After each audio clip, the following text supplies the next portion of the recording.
Kalau pemerintah bisa nyetak uang, kenapa nggak cetak uang sebanyak-banyaknya aja? Terus uangnya dibagiin ke orang miskin. Menurut data dari Badan Pusat Statistik, angka kemiskinan di Indonesia itu ada di angka 9,22% di akhir tahun 2019 lalu. Artinya, ada sekitar 25 juta masyarakat Indonesia yang nggak mampu buat memenuhi kebutuhan dasarnya dan berada di bawah garis kemiskinan. Pernah kepikiran gak sih? Kenapa ya? Pemerintah nggak nyetak uang yang banyak aja? Terus uangnya dibagi-bagiin ke masyarakat yang kurang mampu, supaya seluruh masyarakat Indonesia bisa hidup dengan layak. Apa sih akibatnya kalau Bank Indonesia nyetak uang terus dibagi-bagiin ke rakyat? Nah, kalau kamu sempat kepikiran gitu, tonton video ini sampai selesai ya, karena aku akan nyeritain apa jadinya kalau negara nyetak uang terus dibagiin ke masyarakat. Halo semua, ketemu lagi sama aku Luna. Selamat datang di channel Cuardana 75. Sebelum menjawab rasa penasaran kamu tentang kenapa sih pemerintah nggak nyetak uang aja buat dibagiin ke masyarakat, aku mau ceritain dulu contoh kasus nyata yang pernah kejadian dalam sejarah. Pernah nggak sih ada pemerintah yang bagi-bagi uang ke masyarakatnya? Pernah. Cerita pertama terjadi di Hongaria setelah Perang Dunia Pertama. Hongaria itu adalah salah satu negara yang kalah nih saat Perang Dunia Pertama. Sebagai negara yang baru aja kalah perang, kondisi ekonominya tuh lumpuh, dan anggaran negaranya juga defisit. Dalam kondisi tersebut, Hongaria tuh butuh uang buat nutupin kekurangan anggarannya sekaligus buat menggerakkan ekonomi negaranya. Coba tebak, apa solusi yang dilakuin Hongaria? Yes, Hongaria nyetak uang yang banyak banget, dan uangnya tuh disalurin ke bank, perusahaan, juga ke masyarakat dulu. Mata uang Hongaria itu adalah kronen. Sebelum Perang Dunia Pertama, $1 Amerika itu setara dengan 5 kronen. Terus gimana setelah Hongaria nyetak uang banyak banget? Sekitar 10 tahun kemudian, tepatnya tahun 1924, $1 Amerika itu setara dengan 70.000 kronen. Kebayang gak sih?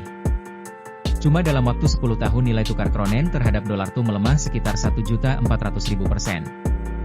Supaya kamu lebih gampang ngebayanginnya nih, aku akan coba analogiin pelemahan kronen ini dengan rupiah. Kalau nilai tukar rupiah terhadap dolar di tahun 2010 adalah Rp9.000, maka 10 tahun kemudian, di tahun 2020 ini $1 itu setara dengan Rp126 juta. Gila banget kan? Dan semua itu diakibatin karena pemerintah nyetak banyak banget uang buat nutupin kekurangan anggarannya.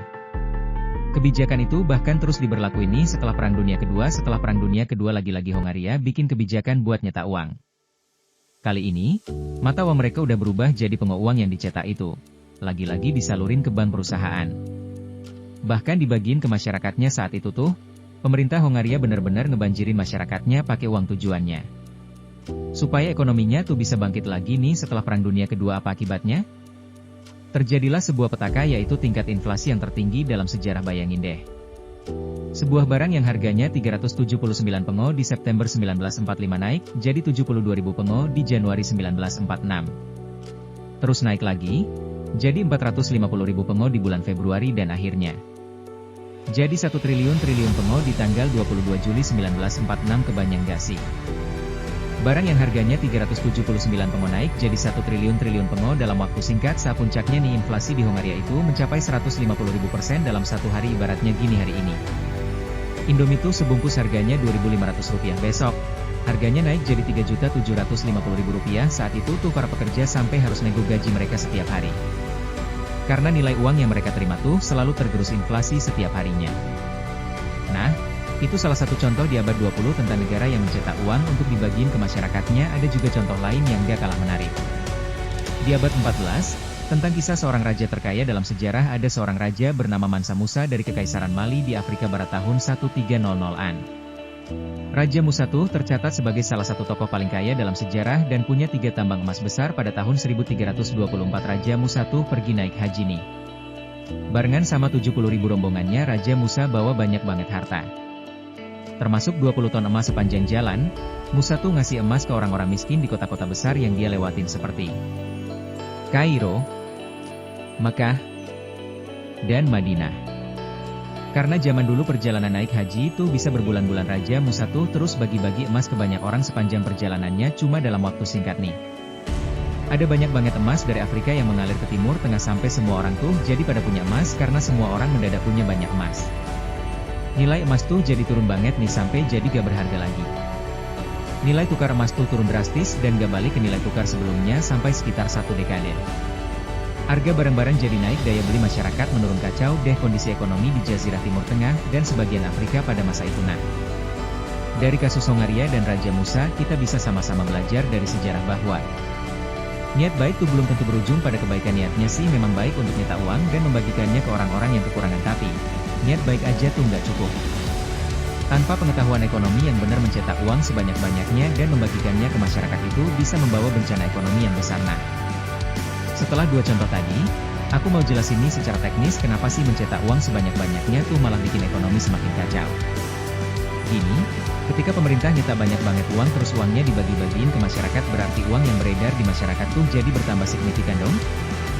Nah, ketika masyarakat punya uang, daya beli masyarakat tuh jadi naik.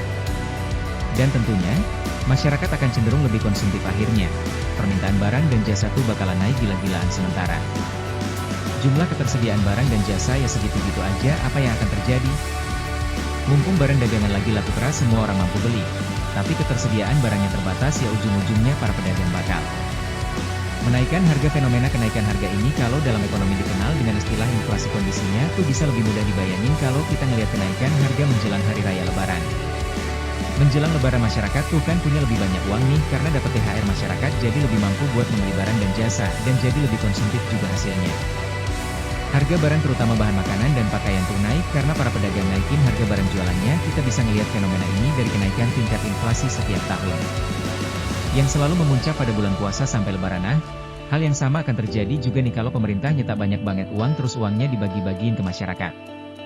Coba kamu bayangin deh, THR aja tuh bisa bikin angka inflasi naik, itu cuma ekstra gaji dalam satu bulan aja buat sebagian masyarakat. Apalagi kalau pemerintah nyetak uang sebanyak-banyaknya terus uangnya dibagiin ke masyarakat, kenaikan harga tuh bisa-bisa gak terbendung dan mata uang kita akan semakin gak bernilai. Lagi meskipun punya banyak uang secara nominal nih, tapi nilai uangnya tuh semakin turun, harga barang dan jasa juga naiknya fantastis. Maka dari itu, dalam mencetak uang, pemerintah dan Bank Indonesia tuh nggak bisa salah-salah nyetak uang itu aja. Ada penghitungan dan penelitian yang dilakuin, kebutuhan masyarakat dan pertumbuhan ekonomi juga perlu dijadiin pertimbangan. Buat kamu yang tertarik dengan konten-konten seputar ekonomi, keuangan, dan investasi, silakan subscribe channel ini. Buat dapetin konten-konten terbaik dari kami, sampai ketemu lagi di video selanjutnya ya, tetap di channel Cuardana 75. Karena ngomongin duit, gak ada habisnya.